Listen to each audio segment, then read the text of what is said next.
Don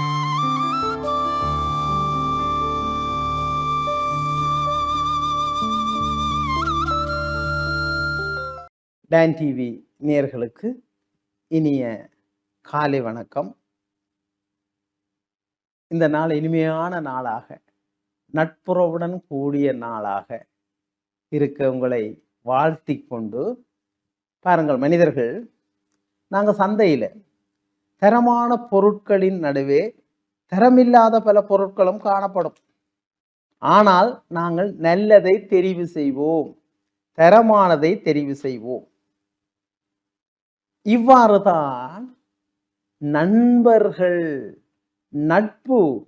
நண்பர்களை தெரிவு செய்ய வேண்டும். அப்ப எங்களுடைய காலத்துல நண்பர்கள் மிக புனிதவர்களாக இருந்தார்கள். நட்பு, அப்ப கர்ணன் துரியோதனனுடைய நட்பு, ராமன் குகனுடைய நட்பு இலக்கியங்களை நாங்கள் பார்த்திருக்கிறோம். மிக உயிரையே கொடுக்கின்ற நட்பாக இருக்கின்றது. ஆக இந்த சுற்றிலே ஒருவர் என்ன கண்டு கேட்டார், இன்றைய நட்பு அப்படி இல்லையே ஐயா, இன்றைய நட்பு கொண்டு போய் கொல்றதுக்கும் போதை பொருளை பாவிக்கிறதுக்கும் அவரை நாசமாக்குறதுக்குமான நட்பாகவே இருக்கிறது. இதை பிள்ளைகள் புரிந்து கொள்கிறார்கள் இல்லை, இந்த மனிதர்கள் புரிந்து கொள்கிறார். இது ஒரு விளக்கம் தாருங்கள். ஆக இதுக்கு முதலே விளக்கம் தான் இல்லையாச்சு. எப்படி சுயநலமா இருக்கிறது மட்டும் இல்ல, ஒரு நல்ல நண்பனை தெரிவு செய்ய வேண்டும் முதலாவது. இது மிக முக்கியமானது. அப்ப இப்ப அந்த சினிமா பாடல்களே இருக்கு, மூழ்காத ஷிப்பே ஃப்ரெண்ட்ஷிப் தான். பாருங்கள், அப்ப இந்த நட்பு ஒரு மிக உயர்ந்த ஒரு விழுமியம், மிக உயர்ந்த ஒரு உளவியல், மிக உயர்ந்த ஒரு உளவியலுடைய பரிமாணம் நட்பு. அப்ப துன்பத்தில் இருக்கின்ற பொழுது அந்த நட்பு தெரியும். நான் இருக்கிறேன் என்று நண்பன் வந்து நிற்பான், நண்பி வந்து நிற்பார்கள். அவர் ஒன்றும் செய்ய வேண்டாம், அந்த நான் நிற்கிறேன் என்று எங்களுடன் உடனிருத்தல்.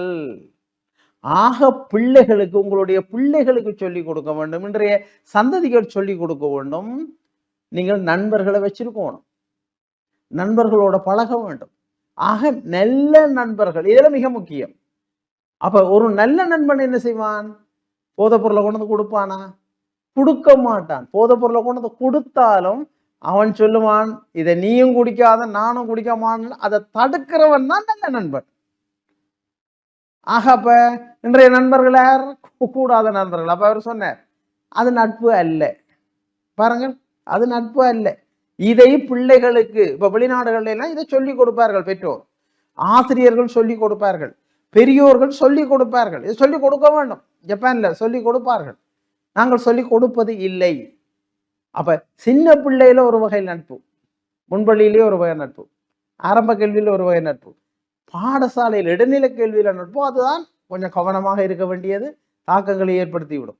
அது சம வயது குழு, அது பல நல்ல விஷயங்களையும் கற்றுக் கொடுக்கும், கூடாத விஷயங்களையும் கற்றுக் கொடுக்கும். அதுக்கு பிறகு பல்கலைக்கழகம், அதுக்கு பிறகு வேலை தளத்துல நண்பர்கள், பிறகு அது வயது வந்தவுடனே நண்பர்களா இருக்கிறது. ஆக இந்த நட்பு மிகச்சரியாக புரியப்பட வேண்டும், மிகச்சரியாக அணுகப்பட வேண்டும், மிகச்சரியாக பகிரப்பட வேண்டும். அது பகிரப்படுகின்ற பொழுது அது மனித வாழ்விலே மிக உயர்ந்த விழுமிய பண்பாக, மனிதர்களுக்கு மிக உயர்ந்த ஒரு கொடையாக, மகிழ்ச்சியை தருகின்ற மிக உயர்ந்த ஒரு உணர்வாக இருக்கும். அது சொல்வார்கள், காதல் உணர்வு, காம உணர்வு, இப்படி பல உணர்வுகள் இருக்கின்றன.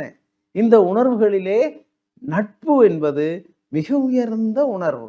ஆக நீங்கள் எல்லோரும் பெரிய கன நண்பர்களை வச்சிருக்க தேவையில்லை, ஒரு சில நண்பர்களை வைத்திருக்க வேண்டும், அவர்களோட உறவாட வேண்டும். அவர்களோட பாருங்க, உங்களை ஒருத்தர் விரும்பி வார, வெளிநாட்டில இருந்து உங்கள்கிட்ட வார, பாருங்க எங்களுடைய நண்பர்கள் 40 வருஷம் காணாத நண்பர்களும் வந்திருக்கிறார்கள்.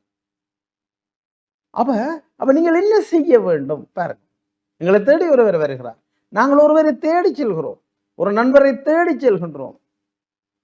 எந்த பொருள் பண்டம் ஒன்றும் வேண்டாம் இல்லை, அந்த அன்பு, அந்த மகிழ்ச்சி, அந்த பரிவு, அந்த ஹியூமனிட்டி, மனித உணர்வு. ஆக மனிதர்களுக்கே உரித்தான இது ஒரு மிக உயர்ந்த பண்பு. அப்ப இந்த பண்பை அனுபவிக்க வேண்டும்.